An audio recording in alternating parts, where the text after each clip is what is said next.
Terima kasih Anda masih bersama kami. Bagi Anda yang baru saja bergabung, kami hadirkan kembali 3 berita utama hari ini. Dua pencuri terpergok warga sedang beraksi, salah satu pelaku ternyata bertetangga dengan pemilik rumah.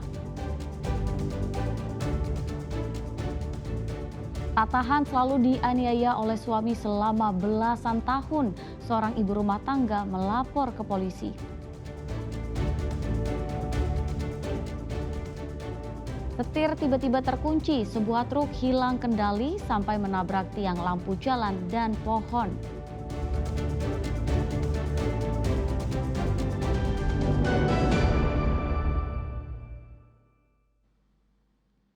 Ya, berawal dari senggolan mobil di sebuah minimarket, seorang perempuan di Palembang lapor polisi usai dirinya diviralkan di media sosial. Ia merasa nama baiknya dipermalukan.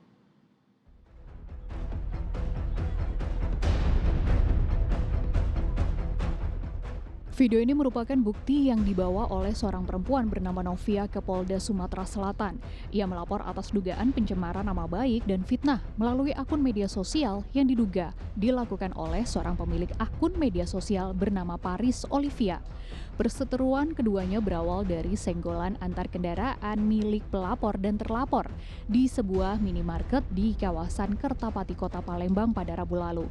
Saat itu, mobil Novia sedang terparkir di halaman minimarket. Kemudian terlapor yang juga menyetir mobil diduga menyenggol mobil Novia yang sedang terparkir.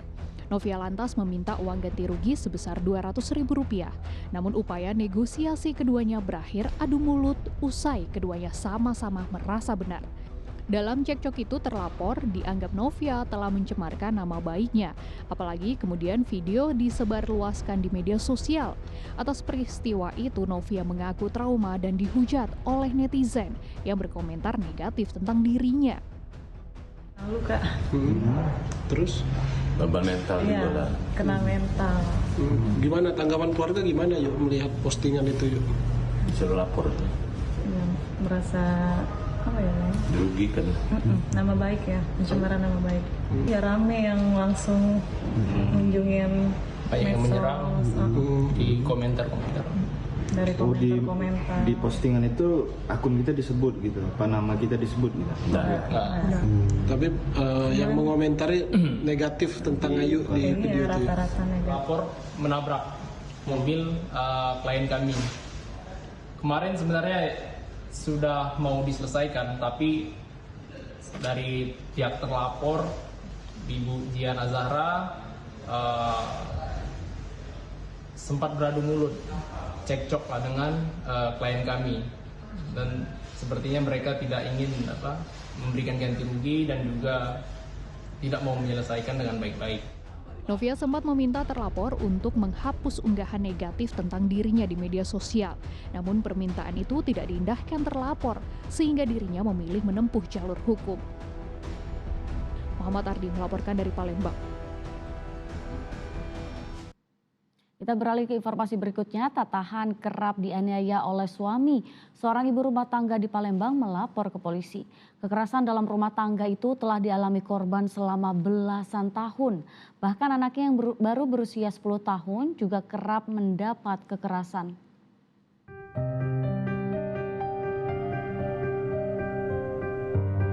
Metasari, seorang perempuan di Palembang, melapor ke Polda Sumatera Selatan usai dianiaya oleh suaminya. Aksi itu terjadi di rumahnya di kawasan Ilir Barat 1 pada Jumat lalu. Korban menceritakan saat itu tengah tertidur dan tiba-tiba terlapor yang diduga sedang mabuk minuman keras memukulnya hingga terluka di bagian kepala dan wajah. Kekerasan itu diakui korban bukan kali pertama, namun sering dialami korban selama 15 tahun menikah dengan terlapor. Kini, kondisi korban sedang hamil anak ketiga. Anak pertamanya berusia 10 tahun juga jadi korban penganiayaan pada jari kelingking saat masih bayi. Diketahui terlapor merupakan pemalak sopir angkot di kawasan Pasar 16 Ilir dan kerap pulang ke rumah dalam kondisi mabuk. Menurut keterangan dari ibu kandungnya ya, itu ada tangan yang dulu ya. Namun yang dilaporkan saat ini atas perlakuan orang tua kandungnya ya, orang tua kandungnya. Sementara laporan korban diterima SPKT Polda Sumatera Selatan dengan sejumlah bukti, salah satunya hasil visum kekerasan. Dari ibu kandungnya ya, itu ada tangan yang sebelah kanan itu ada terputus dulu ya. Namun yang dilaporkan saat ini atas perlakuan orang tua kandungnya ya, orang tua kandungnya, yang mana orang tua kandungnya ini dipukul oleh terduga ya. Laporan korban akan diteruskan ke Subdit Renata, Direktorat Reserse Kriminal Umum untuk ditindaklanjuti. Muhammad Ardi melaporkan dari Palembang.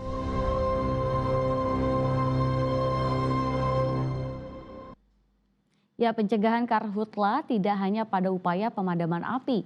Pencegahan dapat dilakukan dengan budidaya tanaman tropis seperti nanas dan kopi jenis Liberica di kawasan lahan gambut. Berikut liputan selengkapnya.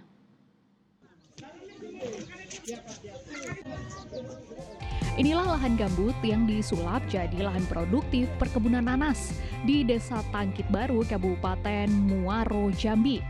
Bahkan, buah nanas yang dihasilkan dapat bernilai ekonomis bagi masyarakat sekitar. Tak hanya tanaman nanas, kawasan bekas lahan gambut ini juga berhasil mengembangkan budidaya kopi jenis Liberica dan pohon pinang. Cara yang dilakukan masyarakat kawasan ini tidak hanya dapat mencegah kebakaran hutan dan lahan, tetapi juga dapat mendongkrak roda perekonomian masyarakat setempat. Ya, lahan ini jadi objek pembelajaran untuk dikembangkan hal serupa di Kabupaten Ogan Komering Ilir.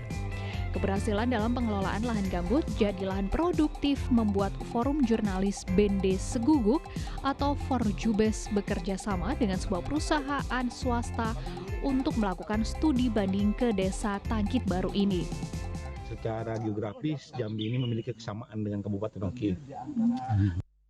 Nah, di sini kita ada beberapa tempat yang kita laksanakan. Salah satunya kemarin adalah di nanas. Bagaimana nanas bisa tumbuh besar hampir 1.000 hektar lahan yang ada di sana itu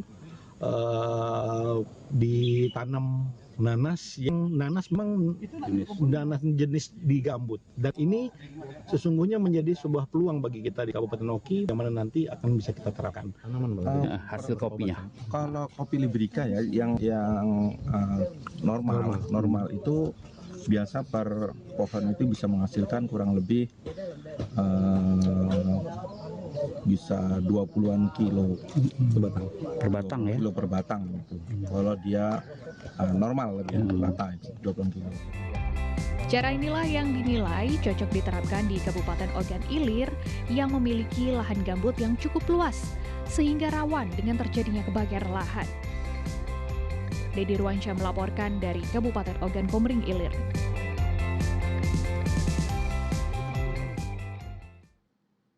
Petugas imigrasi kelas 1 Palembang menangkap seorang warga negara asing asal Pakistan karena melanggar izin tinggal di Indonesia. Pelaku ditangkap saat bekerja sebagai tenaga terapis di Kabupaten Lahat. Petugas pun lalu mendeportasi pelaku ke negara asalnya, Pakistan.